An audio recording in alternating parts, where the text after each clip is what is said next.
Hi, it's Nina from English Brno, and in this video blog I will be interviewing someone. It's my good friend and colleague Mr. Glenn Weidner, an American who has been living in the Czech Republic for the past 4 years in a small town of Třebíč, which is about 80 kilometers west of Brno. He has been helping me with my course English Without Books, so he regularly comes over to Brno and spends time with my students, and he also teaches English in Třebíč and via Skype online. So here is Glenn to tell you more about his life in the Czech Republic and what it's like to teach Czech students. So here we go. Okay, hi Glenn. Could you briefly introduce yourself? Hi Nina, yes, my name is Glenn Weidner. I'm an American. I'm an English teacher in Třebíč. I live in the Czech Republic now. I've been living here for almost 5 years, and that's about it. That's as brief as it gets. What made you come to Třebíč, Czech Republic?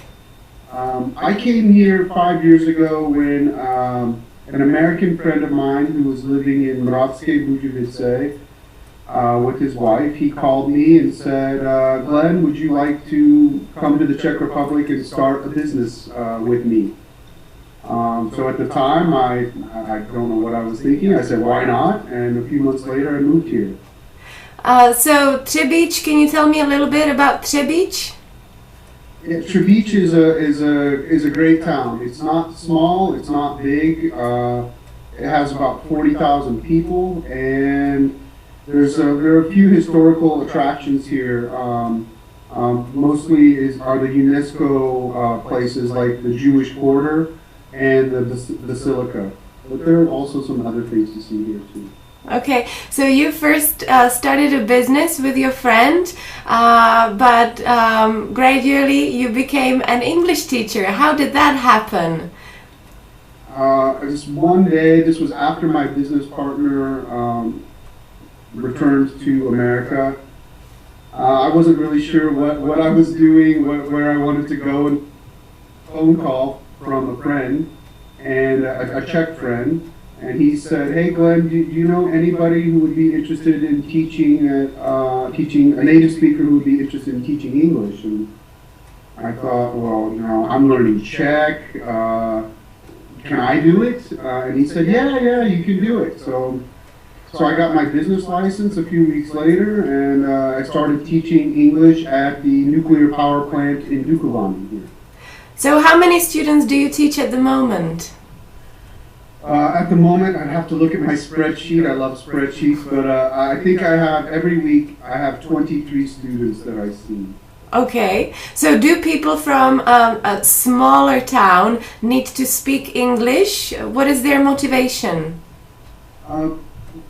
Mostly people in smaller towns, and I would say even smaller than Třebíč. Their motivations are the main one, because of my students that I see, is for work.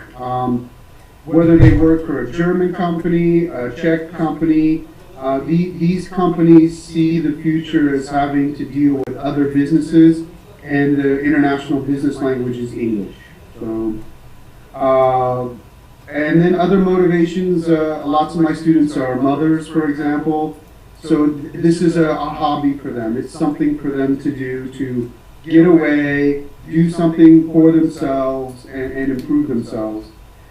And then, of course, there are things like, students who are in school, who need some extra tutoring, or other people tell me, they use it for traveling. That's the only time they need English, but it's better for them for traveling. And what level are they usually on? Are they fluent or beginners? Most of my students have already had several years of English, whether it was the normal public school system or they took some language school after they finished their normal public school. So I would say most of my students have had about 8 years of English in some form. But they haven't spoken so much when they come to me. So maybe their grammar is pretty good, and I think all of the English is somewhere in here. It's just a matter of practicing a conversation, normal conversation. So this is what I try to focus on. So you encourage them to speak as much as they can, yeah? By communicating with you, and you also organize these free English meetups in Třebíč. Can you tell me a little bit more about that? Yeah, this is something that I've been experimenting with, and hopefully it will continue on a more regular basis. But once a month I'm putting together meetings here in Třebíč. We could go bowling, sit in a pub, it doesn't matter. The more the merrier, as long as we have space in the pub.